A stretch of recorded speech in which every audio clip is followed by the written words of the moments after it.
Yes class, अपना chapter चल रहा है heat.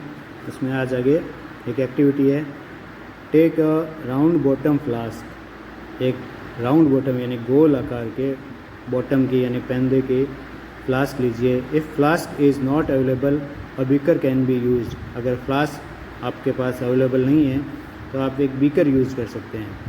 Fill it 2/3 with water. इसको 2/3 भाग पानी से भर दीजिए।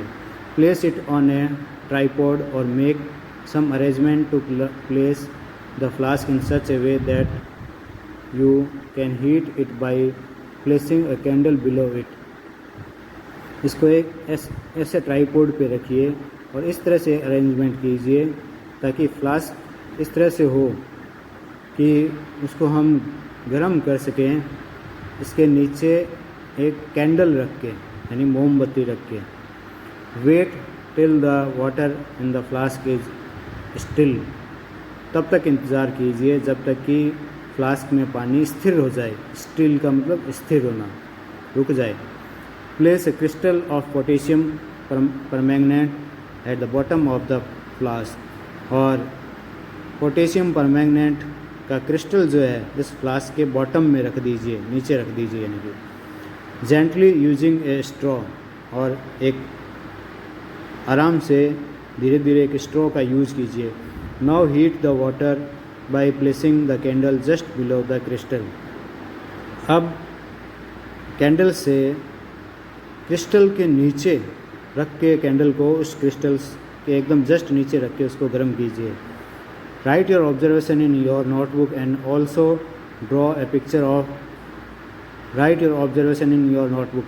अपने प्रेक्षण जो है यानी ऑब्जर्वेशन जो है यानी आपने जो देखा है उसे नोटबुक में रखिए, लिखिए और इसकी एक पिक्चर ड्रॉ कीजिए।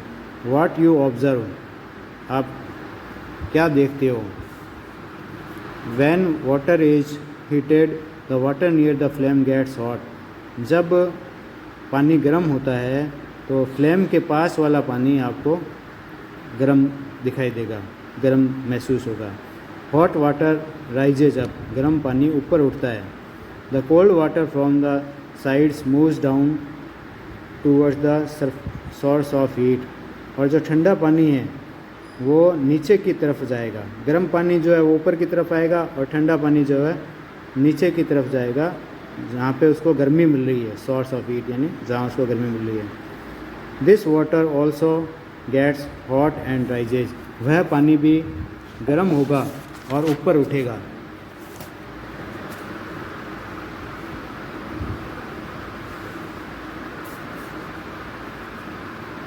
ये देखो वो अरेंजमेंट है, ये फ्लास्क है, इसके नीचे यहाँ पोटेशियम, बॉटम में पोटेशियम परमैंगनेट है और ये कैंडल लगाई हुई है जिससे इसको गर्म किया जा रहा है।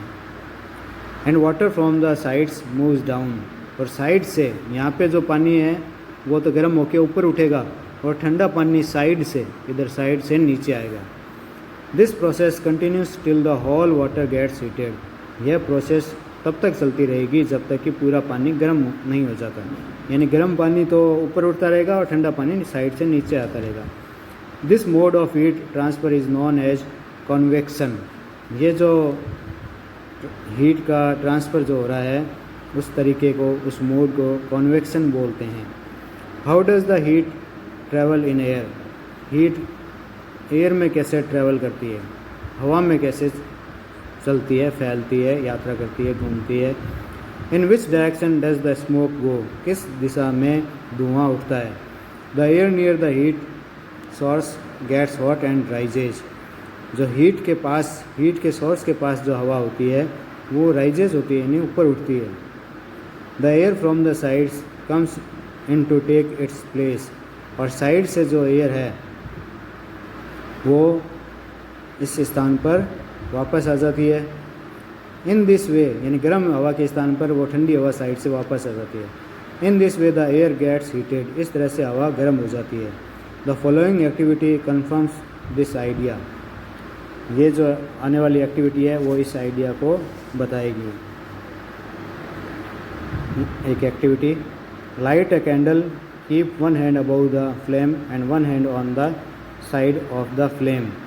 एक कैंडल को जलाइए, एक हाथ कैंडल के फ्लेम के ऊपर रखिए और एक हाथ जो है उसके साइड में रखिए, जैसा फिगर में दिखाया हुआ है। देखो, एक हाथ तो फ्लेम के ऊपर है ये वाला और एक साइड में है। Do your hands feel equally hot? क्या आपका हाथ बराबर गर्म महसूस होते हैं? If not, which hands feels hotter and why? तो फिर कौन सा हाथ आपको ज़्यादा गर्म दिखाई देता है, महसूस होता है और क्यों? Be careful, keep your hands eight a safe distance from the flame so that they do not gate burn. ध्यान रखना, आपके हाथ सुरक्षित जगह पर होने चाहिए, सुरक्षित दूरी पर होनी चाहिए फ्लेम से, आग से, जिससे कि आपका हाथ जल ना जाए, ये ध्यान रखना है। Notice that towards the top the air gets heated by convection. आप ये नोट कीजिए कि ऊपर की ओर हवा जो है वो कन्वेक्शन के कारण गर्म हो जाती है। Therefore the hand above the flame feels hot. इस कारण जो फ्लेम के ऊपर वाला हाथ है, ये वाला, यह गर्म महसूस होगा। On the sides however there is no convection the air does not feel as hot as at the top. और साइड में कन्वेक्शन नहीं होगा, जिसके कारण साइड वाला जो हाथ है, ये साइड में जो रखा हुआ है, वो उतना गर्म महसूस नहीं होगा जितना कि ऊपर वाला होता है। The people living in the coastal areas experience an interesting phenomenon during the day. जो कोस्टल एरिया में, यानी समुद्रों के, नदियों के किनारे पर जो लोग रहते हैं, वो एक दिन के दौरान एक इंटरेस्टिंग घटना महसूस करते हैं। The land gets heated faster than the water. ज़मीन जो है वो पानी की तुलना में तेज़ी से गर्म होती है।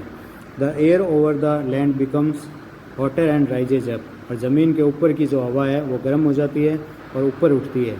The cooler air from the sea rushes in towards the land to take its place.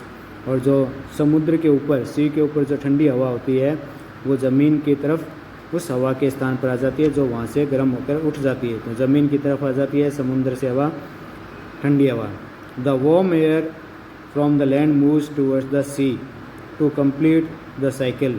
और जो गर्म हवा है वो समुद्र की ओर जाती है, ऊपर की ओर उठती है और समुद्र की तरफ चली जाती है और एक चक्र यानी एक साइकिल पूरा हो जाता है। The air from the sea is called the sea breeze. और जो हवा सी से लैंड की तरफ आती है उसको सी ब्रिज बोलते हैं। समुद्र से यानी सी से लैंड की तरफ आती है, उसको, उस हवा को सी ब्रिज बोलते हैं। To receive the cooler sea breeze the windows of the houses in coastal areas are made to face the sea. To receive the cooler sea breeze, coolers यानी ठंडी समुद्री हवाओं को जो विंडोज़ होते हैं घरों के, हाउसेज के, कोस्टल एरियाज़ में, वो उनके जो मुंह हैं वो सी की तरफ, चेहरा जो है खिड़कियों का वो समुद्र की तरफ कर देते हैं ताकि वो ठंडी हवाएं घरों में आ जाए। At night it is exactly the reverse. रात को एकदम उल्टा हो जाता है, रिवर्स हो जाता है system. The water cools down more slowly than the land. पानी जो है वो धीरे धीरे ठंडा होता है ज़मीन की तुलना में, लैंड के कंपैरिजन में।